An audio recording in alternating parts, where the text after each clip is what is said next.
You can pay roughly $250 to have someone roll your fenders, or you can spend half the amount to buy the supplies, all the tools, and do it yourself.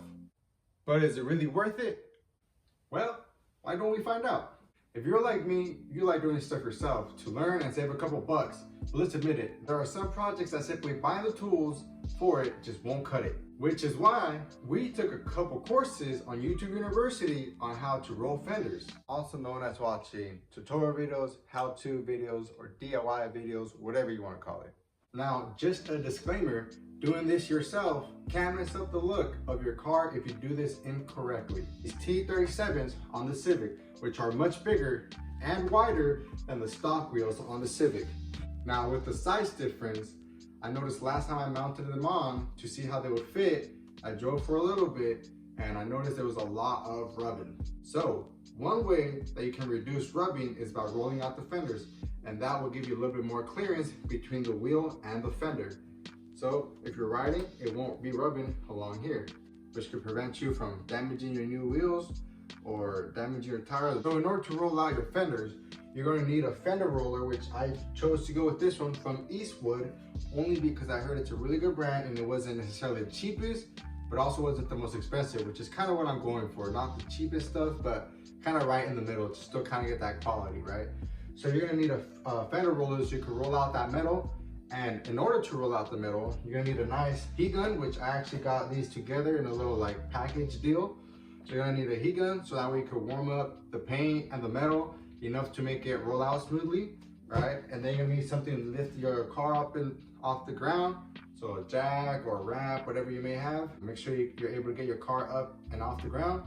Some gloves, just for the heat, just so you don't burn yourself. Also make sure there's an outlet nearby wherever you're gonna be doing your work, so that way you could hook up your heat gun, and if not, just get an extension cord to run it through. All right, so now that we're outside, we got all the tools with us. We have the rear of the car all lifted up, e-brake, we have it off so that this is able to spin freely. We loosened up the nugs so we can take off the wheel. All right, so now that we got the wheel off, we're gonna get the fender roller, Eastwood's fender roller, and simply just mount the bolt pattern on with these holes right here. And this should line up pretty easily. So you're just gonna use your old lug nuts to tighten down the fender roller.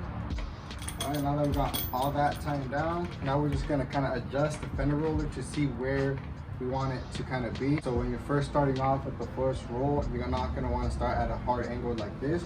You're actually gonna want to move your roller a little bit more like facing upward, so you could hit that fender at a less hard angle. And then after that, you're gonna slowly start making it more of a hard angle. So usually I start about right here, almost like facing up with a slight tilt.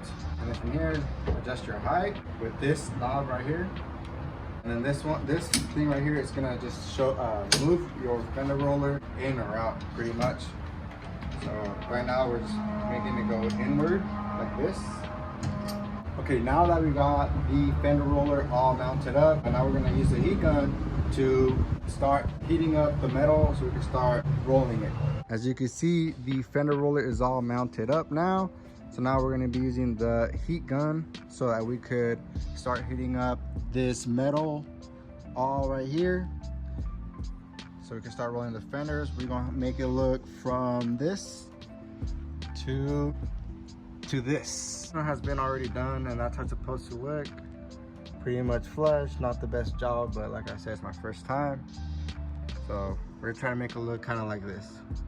You get the heat gun, you start heating up the metal right here. Make sure you kind of start, you move it slowly, just so you prevent from heating it up way too much and start actually damaging the car. So yeah, just kind of slow movements. You're gonna repeat this pattern until it's nice and hot.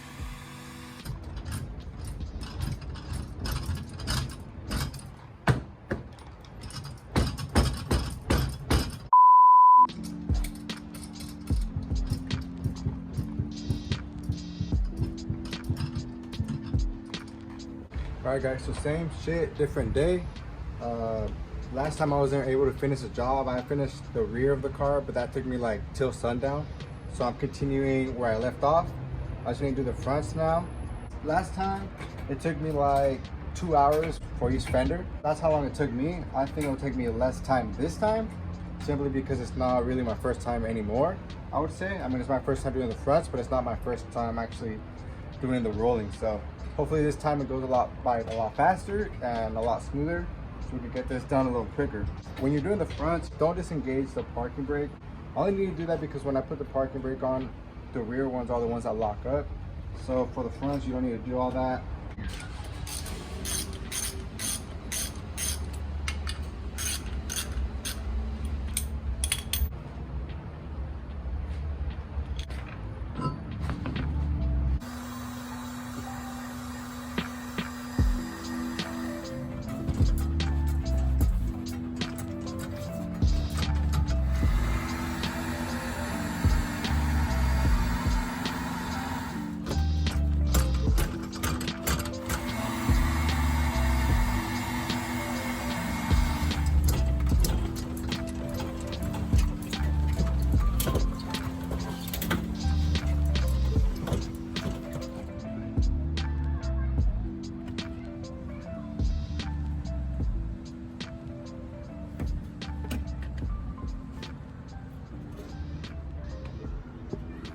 So there it is, almost the finished product pretty much.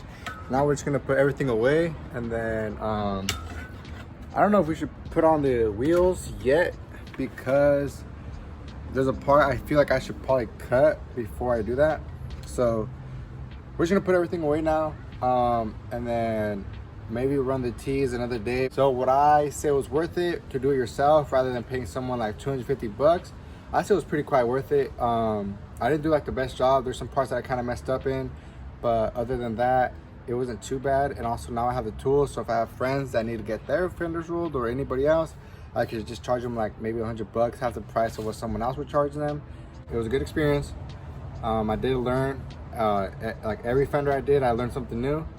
So I'd say it was a pretty good experience. I recommend you do it if you're up for it, you know.